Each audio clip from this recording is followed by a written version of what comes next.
वाल्मिक कराडच्या आईचं ठिय्या आंदोलन आहे। परळी पोलीस ठाण्यासमोर ठिय्या आंदोलन करण्यात येतंय।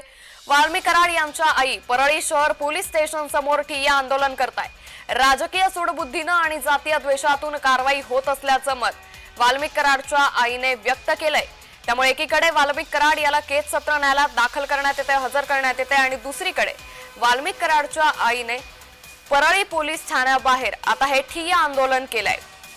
त्यामुळे सूडबुद्धीनं जातीय द्वेषातून वाल्मिक कराडवरती कारवाई होत असल्याचा आरोप देखील यावेळी वाल्मिक कराड याच्या आईने केलाय। याच संदर्भात अधिक माहिती देता आमचे प्रतिनिधी विजय चिडे। विजय, वाल्मिक कराडच्या आईने ठिय्या आंदोलन पुकारलंय, काय अधिक माहिती?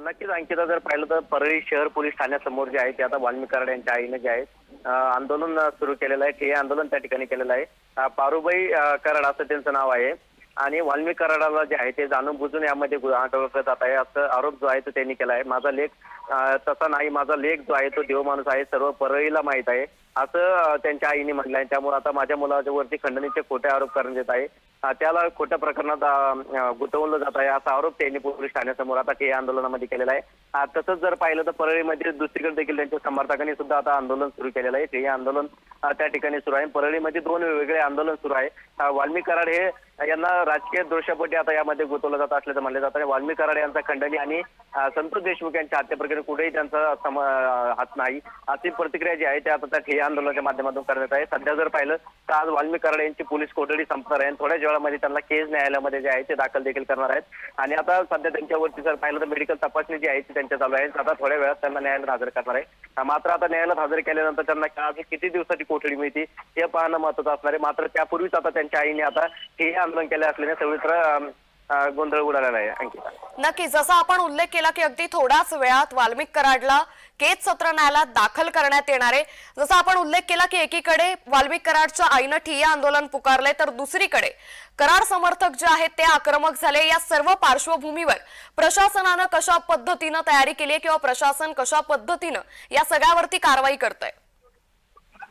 नक्कीच अंकिता, जर पाहिलं आपण तर जिल्हा व अतिरिक्त न्यायालयासमोर जे आहे ते आता पोलिसांकडून मोठा बंदोबस्त त्या ठिकाणी लावण्यात आलेला आहे आणि तसेच आता वाल्मिक कराड जे आहे ते शहर पोलीस ठाण्यातून त्यांना केस रवाना करत असताना मधात मसाजोग हे गाव लागत असल्याने त्या ठिकाणच्या नागरिकांच्या भावना ज्या आहेत त्या संताप्त आहे आणि त्यामुळे आता वाल्मिक कराड यांना न्यायालयात दाखल करताना आता रस्ता देखील बदलण्यात आलेला आहे आणि त्यांना दुसऱ्या मार्गी जे आहे ते आता आणण्यात येत आहे। थोड्या वेळामध्ये आता केस कोर्टामध्ये त्यांना दाखल करण्यात आहे। त्यामुळे आता सर्वत्र बीड जिल्ह्यामध्ये मोठा बंदोबस्त जो आहे तो लावण्यात येत आहे। केजमध्ये देखील आता पोलिसांकडून शेकडोच्या संख्येने ताफा लावण्यात आला तर मसाजोगमध्ये देखील बंदोबस्त ठेवण्यात येत आहे। परळीमध्ये देखील आता पोलिसांकडून बंदोबस्त वाढवण्यात आला आणि त्यामुळे आता या प्रकरणी कुठल्या अनेक अनुचित घटना घडू नये यासाठी पोलीस सतर्क झाल्याचे पाहायला मिळतात।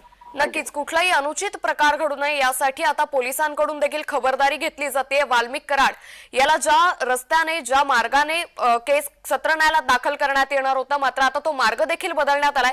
वाल्मिक कराड यांच्या समर्थकांचं नेमक्या मागण्या काय आहेत? नक्कीच अंकिता, जर पाहिलं वाल्मिक कराडांचं खंडणीपैकी कुठेही त्यांचा हे नाही तर त्यांनी संतोष देशमुख मध्ये त्यांचा हक्क नाही असं मागण्या ज्या आहेत त्यांच्या समर्थकाच्या आहे।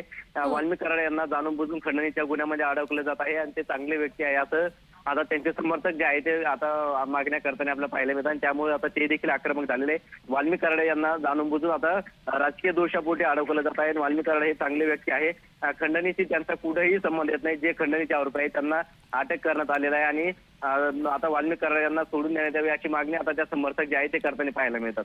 नक्कीच त्यामुळे एकंदरीतच या आंदोलनामुळे कराड समर्थक आक्रमक झाल्यामुळे बीड शहरात सध्या तणावपूर्ण स्थिती निर्माण झाल्याचं पाहायला मिळतंय। धन्यवाद विजय, आपण दिलेल्या सविस्तर माहितीसाठी।